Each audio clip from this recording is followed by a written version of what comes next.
Speech is a very big concern, especially for patients who suffer from stroke. It's the facial paralysis, the impairment that the tongue muscles and the swallowing muscles goes through, due to which speech becomes a problem for a lot of stroke patients.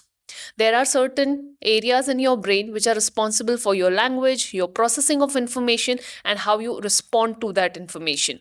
And when these areas get damaged, that's where you face difficulties with your speech. In this video, I'm going to tell you some simple yet very effective exercises that you can practice at home if you have got speech impairments post stroke. Let's get started. So the first exercise is tongue in and tongue out. Now usually the patients who suffer from stroke find the tongue on the affected side slightly heavy and less mobile. Here the idea is not only to improve the intensity of the movement but also the speed of the tongue movement. So you can vary the speed as you progress. It's good to do this exercise 2 times in a day for 10 repetitions. The next exercise is side to side tongue movement.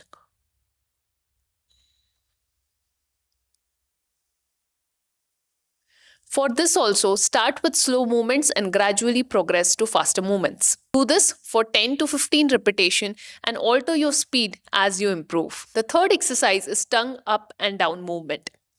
For this, you have to bring your tongue up to the soft palate and then down.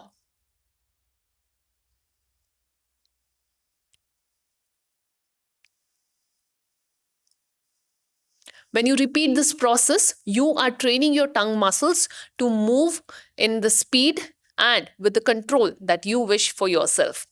Do this for 10 to 15 repetitions 2 times a day. The fourth exercise is smile practice. Smile is a very important expression. At the same time, the muscle that is responsible for your smile also gets paralyzed when you have got stroke attack. This muscle needs training. So what you can practice is prolonged smile. Hold this smile for count of 10 and relax. Repeat this practice for 10 to 15 repetitions. You can gradually progress by holding and extending your smile.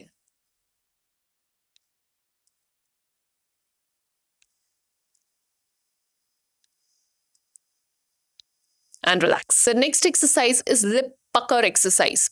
Here you are activating your oral muscles, the muscles around the mouth. To activate them, you need to bring the lip muscles forward. Hold this position for count of 10 and then come back. Repeat this process for 10 to 15 repetitions for 2 times in a day. After lip pucker, the next exercise you should do is a vowel and consonant practice. Here you need to practice speaking vowel and consonant together. For example, ab, ib, ib, ob, yub. This way, you are not only training your facial muscles, your speech, but at the same time your attention span. That will improve your facial mobility. So focus on practicing this with multiple consonants and multiple vowels. This practice you can do multiple times in a day, but ideal is to do 2 times in a day. The seventh practice is sentence speaking or sentence production practice. Very simply, you can pick a word and then try to create sentences around it and try to practice speaking those sentences with the clear attention on the pronunciations. It's okay that your pronunciation initially can get slurred, but eventually with practice, you will train your brain and your pronunciations will get better. The eighth one is phonological processing. Here you have to think about phonics and how you process them.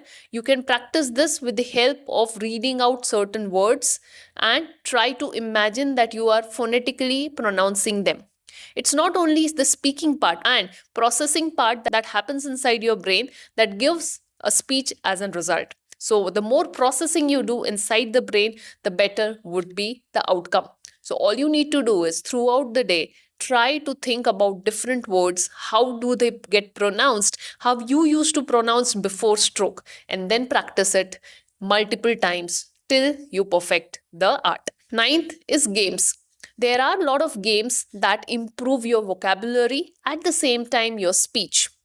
Games like Pictionary, 20 questions, Go Fish are some simple examples that you can engage with your caregivers or family members to improve your speech. 10th is to try a lot of cognitive and speech therapy based apps. There are a lot of apps that are available these days that will train your facial muscles at the same time your brain to practice speech processing, oral speech development. All the recommended apps that we have found helpful for our patients is recommended in the description box below, so go ahead and check it out. And last, if you're still unable to speak, or else if you have got a more severe form of speech issue like global aphasia, where you are not able to produce speech, you are not able to comprehend, in those situations you need much more deeper help with an therapist or else a team of experts.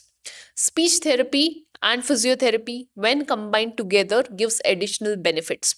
You not only need to work on the facial muscles, but at the same time, your tongue muscles, your speech muscles. That's where a combination or multidisciplinary approach is far more effective compared to a single alone speech therapy session.